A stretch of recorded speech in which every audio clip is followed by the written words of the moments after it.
imagine a world where there were no cell phones, no Twitter, no Facebook, no iPods, no computers, no television? Well, that was the world of AZA when I joined it in 1943.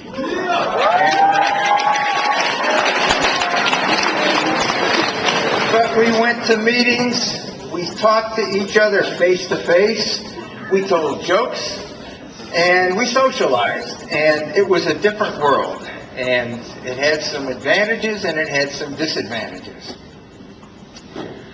The significance of AZA and BBG and its then parent, B'nai B'rith, was that the Jewish community was not organized. Today it's over-organized. But the communication from one Jewish community to another, from one town to another, B'nai B'rith and AZA and BBG were the connection. And that was the only connection in those days. I had an uncle who lived in a town called Austin, Minnesota. He was 400 miles from everything. And his communication with the Jewish world was B'nai B'rith and, of course, the youth, AZA and BBG. A little bit of AZA history. World War II, which the United States was in from 1941 to 45, was a major, major turning point in the history of this country and I think of the Jewish people. AZA was founded in 1924. I presided at the 1949 convention, which was the silver anniversary, 25 years. I thought at that time, looking back, that was a long time. Now I look back and, okay, AZA was originally a fraternal organization for boys from 16 to 21. In those days, most of the kids, not just the Jewish, but most of the kids in general, did not go to college. They could not afford it. They had to go to work. They worked in family businesses, whatever. So it was a fraternity, not in the college sense, but in a city sense. And 5 years after AZA was founded, the Great Depression hit, 1929, the year I was born. And that lasted right up to World War II. And the country was struggling economically. There were a lot of people that were unemployed or underemployed, and it was tough to make a living. Then, as far as AZA was concerned, when the war hit, most of our older members got pulled out and went to service. Some volunteered. At that time, you could join the service with your parents' permission at age 17, and you got drafted at 18. And so the whole fabric of the organization changed. And it went through a transition that lasted, I would say, 7 or 8 years, when it became essentially what it is today, an organization of high school age youth. I've been asked to read this resolution, and I'm going to read it, and I'm going to tell you a little bit about the background to it. All right, the resolution, and I think you have copies of it. The way this came about was the United Nations voted in November of 1947 to partition Palestine and give the Jews a Jewish state. The British were still in Israel at the time controlling. We had our District 4, which is the western states and British Columbia. We had our district convention in December. It was at winter break. So that was 1 month after the UN partition resolution had passed.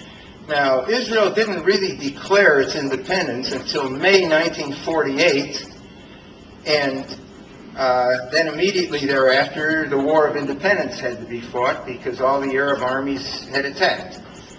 But at any rate, in January of 48, we submitted this, well, at our convention in December of 48, this resolution was brought up on the floor. And it was tabled. And the reason it was tabled is B'nai B'rith and AZA and BBG are democratic organizations. At the time, there were a lot of people that felt that we were a general organization. We weren't a Zionist organization, and there were some people that were sort of dragging their feet about jumping in and supporting Israel. The world was different. And so they tabled it pending the action of the national authorities as to whether or not it was appropriate for us to jump in. Well, I got a letter in, as you can see, in February from the National Director of BBYO saying, go for it. So I pulled the resolution off the table and I got this letter out to the chapters and I said, go for it. Let's do everything we can to support it. Now, was it parliamentarily correct? I don't know. But I didn't worry about it. But at any rate, that was the beginning of our support of the State of Israel. And the resolution says, whereas the age-old dream for the establishment of a Jewish homeland in Palestine has at last been recognized by the action of the United Nations, that the delegates of this convention go on record as dedicating themselves to the task of making this a realization, and that they further resolve to support the Jewish Agency and its defense organization, the Haganah, in its efforts to establish a Jewish state.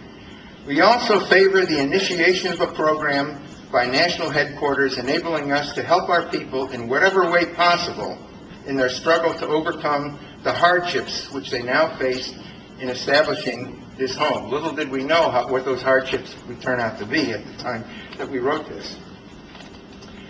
Anyway, I'd like to give you a little bit of background of my time in AZA, my experiences, and some of my vivid memories. I was fortunate to have known personally Sam Bieber, Phil Klutznick, and Julius Bisnow, who were three of the chief people in the establishment of AZA. Sam Bieber was the visionary. He had the vision of an organization that would, and it was partly an answer to the fact that Jewish kids could not join Greek letter fraternities that easily. And the world was much more closed in terms of real anti-Semitism. Phil Klutznick, who was Bieber's brother-in-law, was a brilliant man and important man in the history of this country as well as in the history of AZA. He was the first field director, and he was part-time.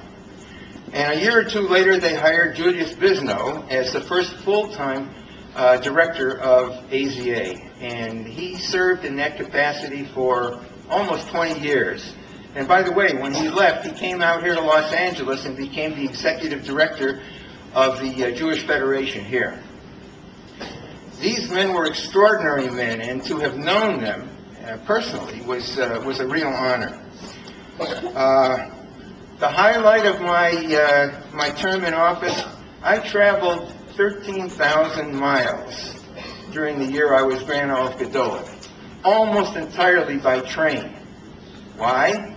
At that time, air transportation was just coming into its own. It was quite expensive, and we didn't have the money. But at any rate, I visited chapters, and I visited parent groups and B'nai B'rith lodges who were sponsors all over this country. And I really got a first-hand exposure to Jews of all geographic and political and religious shades. At the time, the mantra of America was that America was a melting pot. Wrong. A melting pot is a pot that you pour in all diverse things and it cooks up and it comes out as a homogeneous mass. And one of my messages was it's not a melting pot. It's a symphony orchestra.